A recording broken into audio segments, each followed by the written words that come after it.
생명보험은 사망 시 사망보험금을 지급하는 가장 기본적인 보험으로 기대되는 수명보다 일찍 사망하였을 경우, 특히 소득 활동을 하는 시기에 사망하는 조기 사망, 프리머추어 데스를 보장하는 것을 주된 목적으로 합니다. 생명보험은 보험 기간 및 보험금 지급 조건, 가입 목적 등에 따라 정기보험, 생사혼합보험, 신용생명보험, 종신보험 등으로 나눌 수 있습니다. 먼저 정기보험은 5년, 10년, 20년 등 정해진 기간에 피보험자가 사망할 경우 정해진 보험금을 지급하는 생명보험입니다.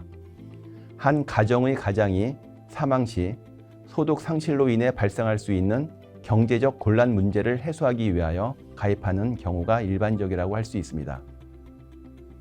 생사혼합보험은 정해진 보험 기간에 피보험자가 사망하거나 보험 기간이 끝날 때까지 생존할 경우 보험 가입 금액을 사망보험금 또는 생존보험금으로 지급하는 생명보험으로 금리가 높았던 과거에 보장 목적보다는 저축 목적으로 가입하였던 생명보험입니다. 최근에는 금리 하락으로 인해 저축 목적을 충분히 달성할 수 없기 때문에 판매가 많이 감소하였습니다. 신용생명보험은 담보대출이나 신용대출을 받은 경우 대출 상환 기간에 사망 등으로 인해 대출금을 상환할 수 없는 상황을 대비하여 가입하는 생명보험으로 정기보험의 변형된 형태라고 할 수 있습니다. 보험 가입 금액은 대출금과 연계하여 결정하며 가장의 사망 시에도 대출금이 부채로 대물림되지 않는 것을 목적으로 합니다. 사람은 반드시 죽게 되는데요. 정기보험이 정해진 보험 기간에 조기 사망하는 경우를 보장한다면 종신보험은 보험 기간이 정해져 있지 않고 언제든 피보험자가 사망하였을 때 사망보험금을 지급하게 됩니다. 따라서 종신보험의 가입 목적은 정기보험과 많이 다를 수 있습니다.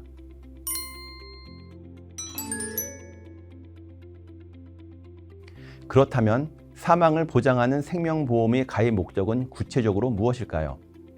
먼저 국내 보험 소비자들의 경우 80.3%가 위험 대비, 즉 사망으로 인해 발생하는 경제적 손실 보장을 위해 생명보험에 가입하는 비중이 가장 높았고 노후자금 마련 등 다른 목적으로 생명보험에 가입하는 비중은 비교적 낮았습니다. 그렇다면 미국은 어떤지 비교해 볼까요?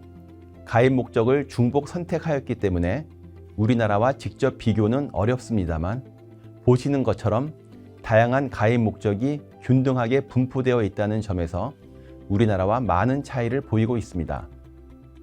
신용생명보험의 가입 목적이 대출 상환인 점과 정기보험의 주된 가입 목적이 소득 대체라는 점을 감안하면 미국 소비자들은 종신보험을 소득 대체 외에 노후자금 마련, 장래 비용 마련 및 상속 등 다양한 목적으로 가입하고 있다는 점을 확인할 수 있습니다. 특히 상속을 목적으로 종신보험에 가입하는 점에 눈에 띄는데요. 사망보험금을 상속하는 방법도 있겠지만 유족들이 상속세를 사망보험금으로 충당할 수 있도록 함으로써 세대 간 재산 이전에 따른 비용 부담을 완화하고 상속으로 인해 재산이 감소하는 것을 방지하는 효과가 있습니다. 이 부분을 우리나라 사례에 적용하여 간단히 살펴보도록 하겠습니다.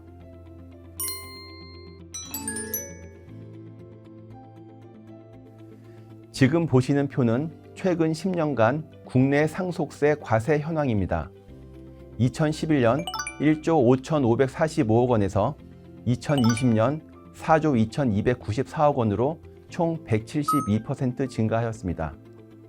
같은 기간 총 피상속인 수는 27% 증가하였으나 상속세가 과세된 피상속인 수는 78% 증가하였으며 총 상속재산 가액은 69% 증가하였으나 상속세 과세 대상 상속재산은 134% 증가하여 재산 증가에 비해 상속세 부담이 훨씬 빨리 증가하고 있다는 점을 확인할 수 있습니다.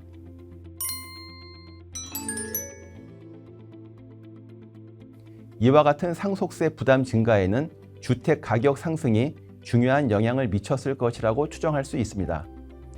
주택 중에서도 수도권의 아파트 가격 상승이 가장 두드러지는 것을 확인할 수 있는데, 한국부동산원이 전국주택가격 동향조사에 따르면 전국 주택의 매매 가격 지수는 최근 10년간 약 24% 상승하였고 아파트는 약 40% 상승하였는데 수도권의 상승률이 가장 높았습니다. 이를 아파트 규모별로 살펴보면 중소형 아파트가 대형 아파트보다 상승률이 더 높게 나타나며 특히 국민주택 규모에 해당하는 전용 면적 60제곱미터 초과 85제곱미터 이하의 아파트 가격 상승률이 가장 높았습니다.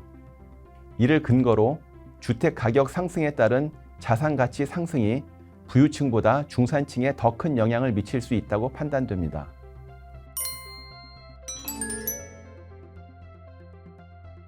중산층의 상속세 부담은 상속세 과세 현황을 상속재산 가액별로 살펴보았을 때 더욱 명확히 드러납니다. 우선 상속재산 가액이 20억 원 안팎인 경우 상속세 과세 대상 건수가 최근 10년간 급격히 증가하였습니다. 2017년 3월 기준 서울 아파트 평균 매매 가격이 5억 6천만 원이었으나 2022년 3월에는 11억 5천만 원으로 2배 이상 상승하였다는 점을 감안하면 수도권의 중산층도 상속세 납부 대상이 될 수 있다는 사실을 쉽게 확인할 수 있습니다. 한 가지 더 유심히 봐야 할 부분은 상속 재산에서 주택을 포함한 건물의 비중은 증가하고 금융자산은 감소하고 있다는 사실입니다. 그리고 상속 재산이 적을수록 건물의 비중은 높고 금융자산의 비중은 낮은 것으로 조사되는데 중산층 상속인이 금융자산이 충분하지 못할 경우 상속세 재원 마련에 어려움이 발생할 수 있으며 상속세 마련을 위해 상속 재산을 급매할 경우 손실이 발생할 수도 있을 것입니다.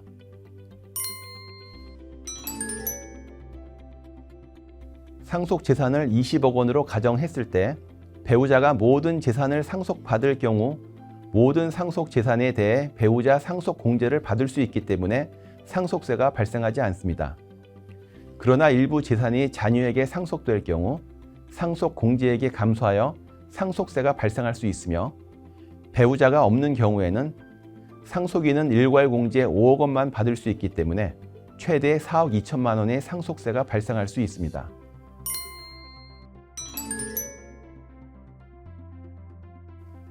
종신보험은 피보험자 사망 시 소득 상실을 보장할 뿐만 아니라 은퇴 후 소득이 없는 시점에서 사망하더라도 사망보험금이 장례 비용이나 상속세 비용 등을 충당하는 데 사용되어 유족의 현금 흐름 변동성을 줄여주는 역할을 하게 됩니다. 종신보험은 다른 보장성 보험에 비해서 높은 캐시밸류를 가지게 되는데 계약자의 가입 목적을 세밀하게 충족할 수 있도록 운영 방식, 투자 대상, 보험금 및 지급 조건 등을 변형한 다양한 형태로 운영되기도 합니다. 사망보험금 필요 시기와 금액을 반영하거나 역선택 방지 등의 목적으로 보험금이 체감하거나 체증하는 형태가 있으며 후 사망령 연생보험으로 배우자가 모두 사망했을 때 보험금이 지급되도록 하여 저렴한 보험료로 자녀 유산 상속에 필요한 비용을 충당하도록 설계하는 경우도 있습니다. 상속세 비용을 충당하기 위하여 종신보험에 가입하는 경우라면 배우자보다는 자녀에게 재산을 상속할 때 상속세가 많이 발생하기 때문에 후 사망령 연생종신보험을 가입하여 부모가 모두 사망하고 최종적으로 자녀에게 모든 재산이 상속될 때 보험금을 받도록 할 경우 상대적으로 저렴한 보험료로 종신보험 가입이 가능할 것으로 보입니다. 부모가 가입한 종신보험의 사망보험금은 상속 재산에 포함되어 상속세가 과세되므로 금융자산에 여유가 있다면 자녀에게 보험료 해당액을 미리 증여하고 자녀가 부모를 피보험자로 하는 종신보험에 가입하여 사망보험금의 상속세가 과세되는 것을 피할 수 있습니다. 상속 비용을 마련하기 위하여 종신보험에 가입하는 것은 고액 자산가에게만 해당되는 것으로 인식되고 있으나 최근 주택 가격의 상승으로 중산층이 고액의 상속세를 납부할 가능성이 커지므로 이에 대한 대비가 필요해 보입니다. 소비자들은 자신의 자산 가치와 향후 가치 상승 가능성을 가늠하여 자녀가 부담할 상속세 비용을 준비할 수 있도록 사전에 종신보험에 가입할 필요가 있으며 보험회사는 이러한 목적으로 종신보험에 가입하는 소비자들에게 적합한 상품과 서비스를 제공할 수 있어야 할 것입니다.